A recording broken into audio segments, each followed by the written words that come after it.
qui marchait dans la longue nuit a vu le jour s'élever, jour de splendeur, où Dieu visita son peuple. Les mages ont suivi les cœurs remplis d'espoir, l'étoile dans les cieux montrant le chemin vers le Seigneur de gloire.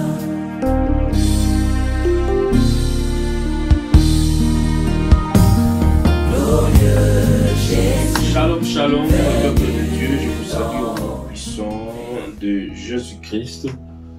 Que la grâce de mon Dieu soit votre partage. Que Dieu soit loué pour son amour, pour sa grâce, pour cette opportunité qu'il nous a accordée en ce moment d'écouter sa parole, d'être devant sa face, d'être devant son trône. Car plusieurs sont morts, d'autres ont connu plusieurs problèmes, d'autres ont connu des accidents, mais nous, Dieu nous a fait grâce. Et voilà pourquoi nous lui rendons grâce, lui qui est digne d'être loué. Aujourd'hui, je vais parler sur un thème aussi important, sur les promesses de Dieu. Sur les promesses de Dieu, il y en a qui disent que les promesses de Dieu est tardent. Moi, je vous dis que les promesses de Dieu ne tardent pas. Aujourd'hui, nous allons découvrir ensemble que ce Dieu-là, lorsqu'il promet, il réalise, il est fidèle à ses promesses, fidèle à ce qu'il dit. Nous allons prier. Éternel, laissons ce moment entre tes saintes mains. Parle-nous à travers ton Esprit Saint. Enseigne-nous, Elohim. Enseigne-nous le rejeton de la vie. Que le Saint-Esprit puisse nous enseigner. Nous avons besoin de toi. Nous avons besoin de toi, cher Saint-Esprit. Enseigne-nous. Que toute puissance d'envoûtement soit nulle et sans effet. Au nom de Jésus. Que l'armée céleste prenne contrôle de ces lieux, de cet endroit. Au nom de Jésus-Christ. Amen. Les promesses de Dieu. Il y en a d'autres qui disent que ça tarde. Et que lorsque Dieu promet, ça prend du temps. Non, bien-aimé. C'est vous qui n'êtes pas patient. Ce qui est important sur les promesses de Dieu, c'est que Dieu nous promet et que ça finit toujours par se réaliser. C'est ce qui est plus important. Il y a certains éléments, plusieurs éléments à décortiquer sur ces sujets, sur ces thèmes, sur les promesses de Dieu. Premier élément, même si ça prend 10 ans, même si ça prend 5 ans, même si ça prend 20 ans, mais ça finit par se réaliser. C'est ce qui est plus important. Il promet et puis il réalise. Et puis il réalise au bon moment. Donc il sait. Lorsque l'Éternel promet, il sait ce qu'il va faire. Il connaît les temps. Parce que lui, il est le maître du temps et des circonstances. Il connaît le moment propice où il peut réaliser cela. Vous voyez un peu cette différence. Mais nous, maintenant, en tant qu'humains, nous voulons que les promesses de Dieu puissent se réaliser pas selon les pensées de Dieu, mais selon nos pensées. Selon nos désirs. Selon nos intentions. Or, Dieu ne fonctionne pas de cette façon, de cette manière. Lui qui nous a promis, il est fidèle. Et lorsque il promet, il réalise. Mais pourquoi avoir de doute et pourquoi lui mettre la pression? Seule façon où vous pouvez mettre Dieu la pression, lui supplier, c'est dans la prière. C'est dans la prière. Et il y a certains éléments qu'il faut respecter aussi pour que les promesses de Dieu puissent se réaliser aussi facilement dans votre vie. Alors, deuxième élément, l'Éternel accomplit parce que c'est un grand Dieu miséricordieux, lent en bonté, riche en colère, riche en bonté, lent en colère. Il le promet parce que d'abord aussi, il est souverain. Il y a des promesses où Dieu promet, où ainsi dit l'Éternel, où l'Éternel parle. Il les réalise à sa façon, à sa manière. à la date qu'il avait prévue ou au temps qu'il avait réalisé. Mais il y a certaines promesses qui nécessitent à tout moment d'être devant sa face, les supplier pour que l'Éternel puisse accomplir ses promesses dans votre vie. Donc, attention bien-aimés, votre conduite, votre façon de marcher, de craindre Dieu, peut aussi faire tarder les promesses de Dieu dans votre vie. Pourquoi, en ce moment-là, vous ouvrez la porte au diable de pénétrer pour mettre des doutes, essayer de vous détruire, de mettre la division et de vous détruire dans votre vie? Mais lorsque vous marchez dans la crainte, dans la sanctification, vous craignez l'Éternel, je vous dis, ces promesses, ce que Dieu dit, se réalise toujours. Cela ne veut pas dire que celui qui ne craint pas Dieu, celui qui ne respecte pas les principes que Dieu a établis, celui qui ne vit pas dans la sanctification, et que les promesses de Dieu ne peuvent pas se réaliser dans sa vie. Non. Mais vous devez plus comprendre cela spirituellement. Ça peut se réaliser, je l'ai bien dit, à sa façon, à sa manière, parce que l'Éternel est souverain, il fait ce qu'il veut. Alléluia. Là, ça dépend maintenant de lui. Mais j'entre maintenant, là, ici, je suis en train de dire maintenant sur ce qui est spirituel, sur ce qui est normal dans la spiritualité. Donc, ces promesses, il y a une façon d'attendre ces promesses. C'est en craignant l'Éternel, en respectant ses principes, à être tout le temps devant sa face. Pour que ces promesses, surtout si vous êtes combattu, ou soit dans votre famille, ou soit dans votre environnement. Parce que le combat n'existe toujours pas.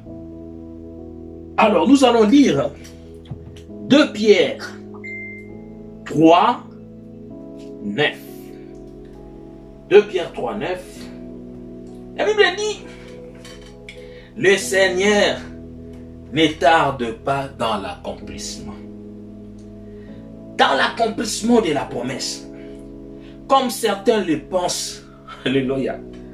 Au contraire, il fait preuve de patience, Jésus le roi, envers nous, voulant qu'aucun ne périsse, mais que tous parviennent à la repentance. Alléluia. L'Éternel ne tarde pas. Il ne tarde pas. Il est patient sur ce qu'il dit. Il est patient parce que celui qui contrôle les temps, il est le maître du temps et des circonstances. Lorsqu'il promet, il finit toujours par le réaliser. Mais il prend tout son temps parce qu'il veut que tout, et il veut que vous soyez bénis au bon moment. Il veut que vous puissiez accroître, que vous ayez une maturité spirituelle. Lorsque cette bénédiction viendra dans votre vie, que vous puissiez le maîtriser, que vous puissiez avoir la sagesse, la maîtrise pour maîtriser cette bénédiction. Et lorsque l'Éternel bénit, la bénédiction de Dieu, elle vient, c'est la bénédiction de l'Éternel, elle vient pour nous enrichir. C'est la bénédiction de Dieu qui enrichit. Elle vient pour nous enrichir. Elle vient pour vous propulser. Et sur cette bénédiction-là, c'est là où on reconnaît une différence, que ici c'est Dieu qui a béni. Et l'autre, c'est chez les voisins. Vous comprenez quand je dis le voisin? Il faut s'habituer à ces termes. Je n'aime pas faire leur publicité. Moi, j'ai un Dieu qui est au-dessus de toutes les choses. Moi, je les ai toujours traités comme ça. Ce sont nos voisins. Alléluia. Donc, Dieu lui-même, il promet, il réalise. Et Dieu voit, il connaît votre façon de réfléchir. Votre façon de voir les choses. Comment est-ce que vous êtes en train de réfléchir? Comment est-ce que vous êtes en train d'attendre cette bénédiction pour retourner en arrière, pour faire autre chose? Mais l'Éternel ne veut pas que cette bénédiction, que le diable puisse chipper votre bénédiction. Attention, parce qu'il est fait aussi. Et voilà pourquoi il est patient. Lorsque l'Éternel nous promet, il est patient. Il prend tout son temps pour que vous puissiez avoir la maturité spirituelle. que vous puissiez être fort, que vous puissiez avoir la sagesse pour maîtriser cela. Alors ce Dieu-là ne tarde pas dans l'accomplissement de la promesse, comme certains le pensent. Non, c'est vous qui êtes patient, c'est vous qui n'êtes pas patient. Vous voulez que cette bénédiction vienne selon votre façon, selon vos désirs, selon votre façon de voir les choses. Vous êtes pressé parce que vous voulez faire quelque chose, parce que vous voulez voyager, mais l'Éternel veut le faire d'une autre façon extraordinaire. L'Éternel veut le faire d'une façon agréable, parce que c'est lui qui contrôle tout. Et celui qui vous a promis, il est fidèle. Soyez patient. Restez là, devant sa présence. Priez. Croyez en lui. Il va réaliser ses promesses. Il va réaliser ses promesses. Il dit sa parole, ma parole elle est comme la pluie, elle ne retourne jamais en moi sans effet, sans avoir exécuté ma volonté, accompli mes desseins. Lorsque sa parole sort, c'est pour exécuter et tout le monde obéit. La Bible dit, l'Éternel, les apôtres étaient sur la barque, l'Éternel dormait et lorsqu'il y a eu le vent des tempêtes, les disciples se sont dit, mais comment il dort? Nous allons mourir. L'Éternel a dit, silence, la mer, tais-toi.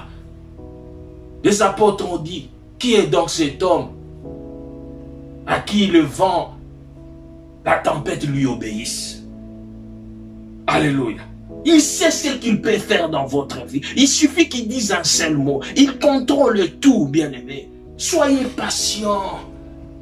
C'est lui qui vous a promis et fidèle. Il y a des choses que Dieu m'a dit. Je les ai vues se réaliser après 5 ans, après 7 ans, après 4 ans. Il y en a d'autres qui ont parlé, l'Éternel a parlé à d'autres serviteurs de Dieu. Je les ai vus se réaliser après 10 ans. Mais je me suis posé plusieurs questions. Si c'était à l'époque où j'étais encore dans le monde et que je devais voir ces promesses, ça n'allait rien apporter dans ma vie. Ça n'allait rien faire. En fait, l'Éternel vous bénit pour ne pas plaire aux gens. Non. L'Éternel vise d'abord son intérêt. Alléluia. Il vise d'abord son intérêt. Quand il vous bénit, il accomplit ses promesses. C'est pour lui servir. Pour exalter son saint nom. C'est pour faire voir à ces gens-là qu'il est Dieu. Et il y a son intérêt doit être à l'intérieur. Quel est son intérêt? Et que vous devez le servir. Et que vous devez vous attacher à lui. Vous devez croire en lui. Et voilà pourquoi il y en a d'autres personnes qui n'arrivent pas à palper les promesses de Dieu parce que vous avez d'autres pensées. Celui qui sonne le cœur et le rein voit vos pensées, vos idées. Vous pensez à autre chose. Vous dites que lorsque l'Éternel va me bénir, je vais faire ceci, je vais faire cela. Et il y en a d'autres aussi qui ne comprennent mal ainsi dit l'Éternel. Lorsque l'Éternel promet, il y en a d'autres qui commencent, c'est comme un support pour eux. Moi, Dieu m'avait dit, je vais faire ça, je vais devenir ministre. Mais qu'est-ce que vous faites pour attendre ces promesses? Qu'est-ce que vous faites? Vous êtes encore dans le monde, vous êtes dans la débauche. Mais bien aimé, ça serait difficile. Vous avez des doutes, vous avez un pied dedans, un pied dehors. Vous ne croyez pas. Vous croyez à cette promesse, mais pour faire autre chose avec ce que Dieu vous a promis. Non, bien-aimé. Là, ça ne passe pas. Ça ne passe pas. Même si l'Éternel vous a promis le mariage, l'Éternel va réaliser cela. Mais bien-aimé, le mariage, c'est la volonté de Dieu. C'est Dieu qui a créé l'homme et la femme. Dieu ne va pas vous bénir dans un mariage pour plaire aux gens. Non. C'est pour plaire à lui-même, l'Éternel. Il le fait pour que vous soyez bien. Donc ne prenez pas les promesses de Dieu comme des supports que vous devriez marcher avec pour raconter. Vous partez dans une réunion de famille ou soit même vous parlez toujours de promesses de Dieu. Vous pensez que vous êtes en train de les intimider ou soit vous êtes en train de vous exposer. Ça s'est fait discrètement. Restez calme. Attendez cela avec patience, mais devant sa face. Restez discret. Il va accomplir cela. Il va réaliser cela. Mais soyez patient. Parce que aucune personne ne peut s'opposer à la volonté de Dieu. À cette promesse. Notre deuxième verset. Jérémie 29. Jérémie 29. Chapitre 29, verset 11. J'ai lu au nom du Seigneur Jésus. En effet, moi je connais les projets que je forme pour vous, déclare l'Éternel. Projets de paix et non de malheur, afin de vous donner un avenir et de l'espérance. Ici c'est l'Éternel qui dit. Il dit, je connais les projets que je forme, que je formais. Alléluia. Que je formais sur vous. Alléluia. Je connais les projets que j'ai formés pour vous, déclare l'Éternel. Projet de paix et non de malheur, afin de vous donner un avenir. L'Éternel sait. Il sait ce qu'il a promis. Il sait ce qu'il vous a promis. Il vous a promis le mariage. Il vous a promis de le servir. Il vous a promis le voyage. Il vous a promis autre chose. Mais soyez patient. Soyez patient. Restez devant sa face. Dans sa présence. Pour qu'il puisse accomplir cela. Il ne ment jamais, bien-aimé, je vous dis. Un Dieu fidèle. Un Dieu fidèle.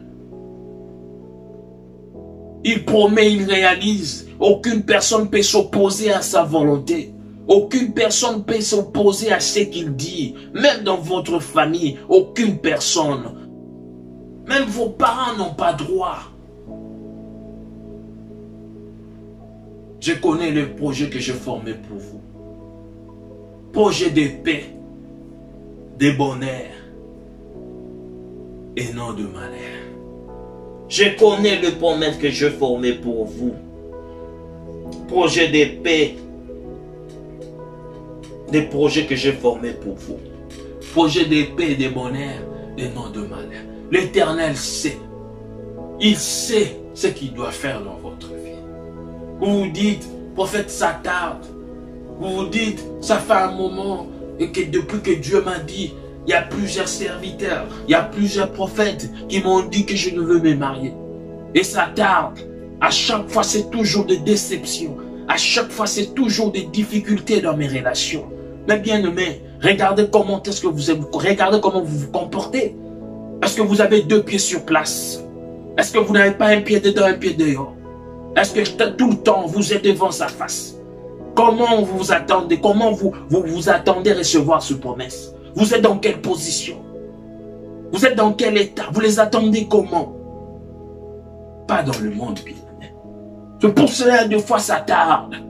Parce que vous prenez ce promesse que Dieu a dit comme support. Vous partez chez les gens. Moi, Dieu m'avait dit. Moi, Dieu m'avait dit. Je serai ceci. Je ferai ceci. Moi, Dieu m'avait dit. Et ces gens, les gens entendent. Même les sorciers de vos familles entendent. C'est pas de cette façon-là qu'on attend le promesse de Dieu. On attend devant sa face, dans sa présence, en craignant l'Éternel, en respectant ses principes. Alléluia. Ce n'est pas de cette façon, en tapant sur la poitrine. Moi, Dieu m'avait dit. Moi, Dieu m'avait dit. Non, non. Non, bien-aimé. Non, bien-aimé. Non, bien-aimé. Il va les réaliser. Mais il ne va pas le faire pour plaire aux gens. Il ne va pas le faire pour plaire aux gens. Il ne va pas le faire pour plaire aux gens. Je vous ai dit au début, il y a des cas où il est fait lui-même parce qu'il est souverain. Mais moi, je vous amène dans une procédure où, normale, pour que vous puissiez le recevoir facilement et tranquillement. C'est surtout lorsque vous êtes devant sa face. Dieu ne ment jamais. Dieu ne ment jamais. Il est fidèle dans tout ce qu'il dit. Il est fidèle. mais votre façon, votre attitude, votre façon de voir les choses, votre façon d'être. Est-ce que vous êtes prêt à recevoir cette promesse? Notre troisième verset, Ésaïe. Ésaïe. Ésaïe chapitre 55, verset 11. 55. J'ai lu au nom du Seigneur Jésus.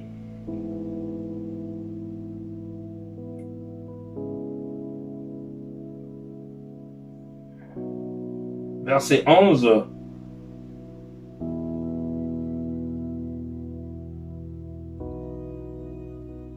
Ésaïe chapitre 55,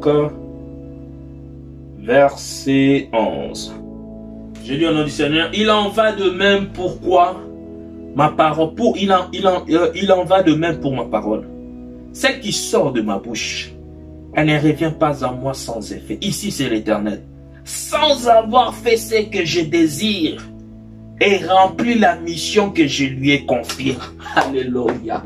Jésus, le roi des rois. Il en va de même pour ma parole. Celle qui sort de ma bouche, elle ne revient pas à moi sans effet. Alléluia. Sans avoir fait ce que je désire et rempli la mission que je lui ai confiée. La mission que je lui ai confiée. Je vous ai dit, quand il dit, ça finit par se réaliser. Aucune personne ne peut résister. Il dit, ma parole ne retourne jamais à moi sans effet. Sans effet. Sans avoir exécuté la volonté de Dieu. La volonté de Dieu, c'est quoi? C'est le bonheur, la grâce, le succès, les opportunités dans votre vie.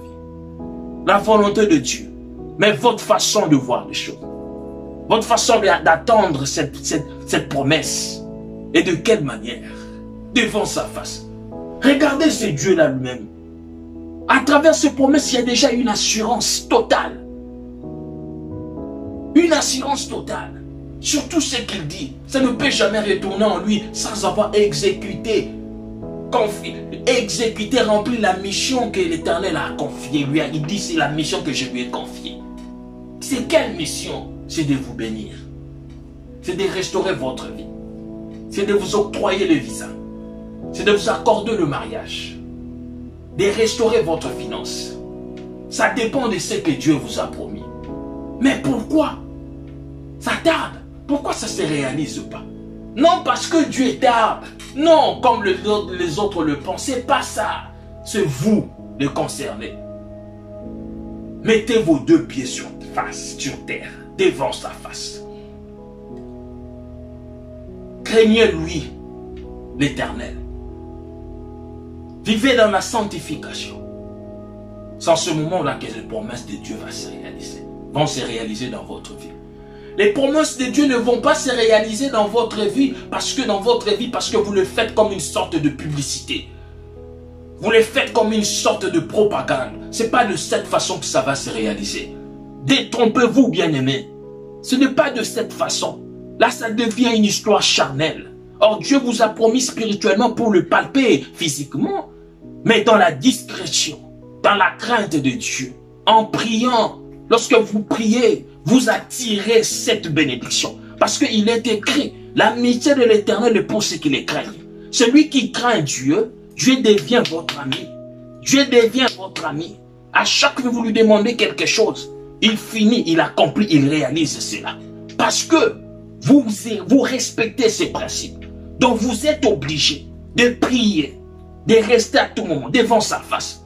Et lorsque vous priez, la promesse de Dieu, qui devait se réaliser en 2024, à cause de votre prière, à cause de votre conduite, peut attirer cette promesse se réaliser maintenant. La prière attire tout. Conduite, votre façon de craindre Dieu. Vivre dans la sanctification. Dieu ne va pas vous bénir pour plaire aux autres. Dieu ne va pas réaliser ses promesses pour que d'autres personnes puissent en profiter, puissent en profiter dans un mauvais sens. Dieu ne va jamais réaliser ses promesses pour que vous alliez en boîte. Même si après vous êtes béni, lorsque vous allez retourner au monde, vous finirez par tomber. Or, la Bible dit, c'est la bénédiction de l'Éternel qui enrichit. Et cette bénédiction, ce n'est pas pour aller en boîte. Cette bénédiction, ce n'est pas pour faire voir aux gens. Ce n'est pas pour faire voir aux gens que vous êtes mariés, pour faire voir aux gens que vous avez acheté un véhicule. Non, c'est pas de cette façon que l'Éternel accomplit ses promesses. Vous voyez autrement, vous réalisez autre chose. C'est pas de cette façon. Il promet, il réalise, mais c'est plus pour son intérêt. Pour que la gloire revienne à lui, pas à une autre personne, à lui. Que les gens voient qu'il vous avait dit à travers ses serviteurs et il a réalisé. Mais après, ce n'est pas pour faire voir aux gens, non. C'est pour cela que vous avez intérêt à régler, à réparer votre conduite pour ce que Dieu a dit puisse se réaliser. Et si vous faites ce que je vous dis, vous allez le voir, ça va se réaliser facilement. Facilement. Ne garde pas ces mots. Ça, ce sont les païens qui les disent. Et ils ne comprennent pas ce qu'ils disent. Non, non. Pas de cette façon, bien-aimés. Pas de cette façon. Je vous dis, nous autres, Dieu aussi m'avait promis avant même de le servir. Mais je vous ai dit, ça a pris du temps. Et il y a certaines choses, je les vécues pas vraiment dans le monde, mais lorsque je commençais à les servir aussi. Et ce que je voyais lorsque j'étais dans le monde, pour moi, je pensais que j'étais bien, or que c'était peu. Et après, il y avait le bonheur plus en les servant. Pourquoi? Parce qu'il avait dit déjà ses serviteurs. C'est lui là mon serviteur. Je vais le bénir, je serai avec lui. Mais c'est pour me servir. Toujours, c'est pour son intérêt. C'est pour son intérêt. Donc vous devez changer votre façon de voir les choses. Comprenez les Écritures. Comprenez les Écritures, ça va vous aider. C'est Dieu là, est fidèle. Il va vous bénir. Tout ce qu'il a dit dans votre vie, il va les réaliser. Parce que c'est un Dieu qui ne ment jamais. Mais votre conduite, votre façon est très utile, très importante. Restez devant sa face, dans sa présence, afin que cela puisse se réaliser facilement. Je vous bénis au nom puissant de Jésus. Que la grâce de mon Dieu soit votre partage. Abonnez-vous massivement, partagez les liens, commentez. Que mon Dieu soit avec vous. Au revoir.